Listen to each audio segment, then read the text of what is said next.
دنیا میں انسان کو خوشیاں مل ہی جاتی ہیں۔ زندگی میں انسان کو کئی ایسی ہزاروں خوشیاں مل جاتی ہیں جو انسان کے لیے راحت اور سکون کا باعث بنتی ہیں۔ مثلاً شادی کا ہو جانا، اولاد کا مل جانا، اپنے عزیز و اقارب سے ملنا، کاروبار میں ترقی کا ہو جانا، نوکری جاب کا مل جانا۔ یہ سارے موقع ایسے ہیں جو انسان کو خوشیاں عطا کرتے ہیں، لیکن دنیا کی خوشی کا کوئی پھول ایسا نہیں جس کے ساتھ غم کا کوئی کانٹا نہ ہو، اور نہیں تو کم از کم ان خوشیوں کے چھن جانے کا اور ختم ہونے کا خوف ہر انسان کے دل میں سمایا ہی رہتا ہے۔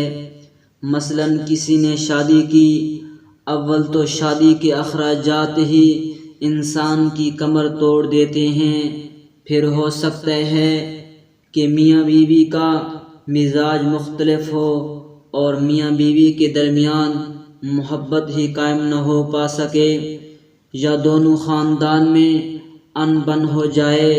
یہ بھی ہو سکتا ہے کہ میاں بیوی میں سے کوئی بیمار پڑ جائے، طلاق تک بھی نوبت پہنچ سکتی ہے، کسی ایک کا انتقال بھی ہو سکتا ہے۔ ان سارے احتمالات کی موجودگی میں ہم اس خوشی کو کامل خوشی نہیں کہہ سکتے۔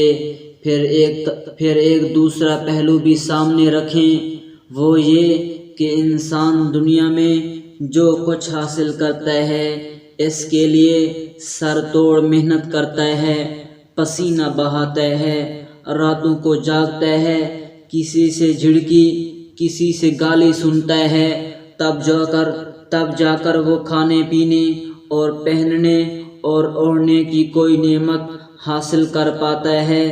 مگر جنت کی خوشیوں میں یہ دونوں پہلو نہیں ہوں گے۔ وہاں کی ہر خوشی کامل خوشی ہوگی، اس کے ساتھ خوف اور غم کا کوئی کانٹا نہیں ہوگا۔ لا خوف علیہم ولا هم یحزنون، ان کو کوئی نہ خوف ہوگا اور نہ وہ غمگین ہوں گے۔ وہاں انسان کو جو کچھ ملے گا وہ اللہ تعالیٰ کے فضل و کرم کے نتیجے میں ملے گا۔ ہمیں کسی قسم کی مشقت نہیں اٹھانی پڑے گی۔ جنتی وہاں کی راحتیں دیکھ کر اللہ تعالیٰ کی حمد و ثنا کے ترانے گاتے پھریں گے۔ سورۃ فاطر میں ہے، جنات عدن یدخلونہا یحلون فیہا من اساور من ذہب ولؤلؤا ولباسہم فیہا حریر وقالوا الحمد للہ الذی اذہب عنا الحزن ان ربنا لغفور شکور الذی احلنا دار المقامۃ من فضلہ لا یمسنا فیہا نصب ولا یمسنا فیہا لغوب۔ رہنے کے باغ جن میں وہ داخل ہوں گے ان میں سونے کے کنگن اور موتی پہنائے جائیں گے، ان کی پوشاک اس میں ریشم ہوگی۔ وہ کہیں گے پاک ہے وہ جس نے ہم سے غم دور کر دیا، بے شک ہمارا پروردگار گناہوں کا معاف کرنے والا ہے، نیکیوں کی قدر کرنے والا ہے، اور جس نے ہم کو اپنی مہربانی سے رہنے کے گھر میں اتارا اور ہم کو وہاں نہ مشقت پہنچی اور نہ اس میں ہمیں تھکنا ہے۔ جنت کی نعمتوں کے حصول میں اہل جنت کو نہ مشقت اٹھانی پڑے گی اور نہ محنت کرنی ہوگی، نہ تانا، نہ جھڑکی، نہ گالی، نہ خون پسینہ بہانے کی ضرورت، نہ راتوں کو جاگنے کی حاجت۔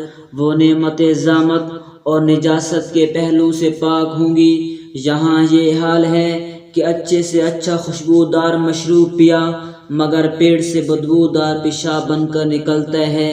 بہترین پکی ہوئی غذائیں سڑا ہوا فضلہ بن جاتی ہیں، زیادہ کھا لیں تو کھٹے ڈھکار، بد ہضمی، پیٹ کی خرابی اور طرح طرح کی بیماریاں لگ جاتی ہیں۔ مگر جنت کی نعمتوں میں ان میں سے کوئی چیز بھی نہیں ہوگی۔ صحیح مسلم میں حدیث ہے، رسول اللہ صلی اللہ علیہ وسلم فرماتے ہیں کہ اہل جنت کھائیں گے اور پئیں گے لیکن نہ تھوکیں گے، نہ وہاں بول و براز کی حاجت ہوگی، نہ ناک سے رطوبت نکلے گی، نہ بلغم، نہ کوئی علائش، کھانا ایک ڈکار میں ہضم ہو جائے گا۔ وہاں کے پسینہ میں مشک کی خوشبو ہوگی۔ جو جنت میں داخل ہوگا اسے ایسی نعمت ملے گی، پھر کبھی تکلیف نہیں ہوگی، نہ ان کے کپڑے بوسیدہ ہوں گے، نہ ان کی جوانی زائل ہوگی۔ وہاں غیب کا منادی پکار کر کہہ دے گا، یہاں وہ تندرستی ہے کہ بیمار نہ پڑو گے، وہ زندگی ہے پھر موت نہیں آئے گی، وہ جوانی ہے کہ پھر بوڑھے نہ ہوگے، وہ آرام ہے کہ پھر تکلیف نہ پاؤ گے۔ لوگوں کے چہرے اپنے اعمال کے مطابق چمکیں گے، کوئی ستارے کی طرح اور کوئی 14ویں کے چاند کی طرح۔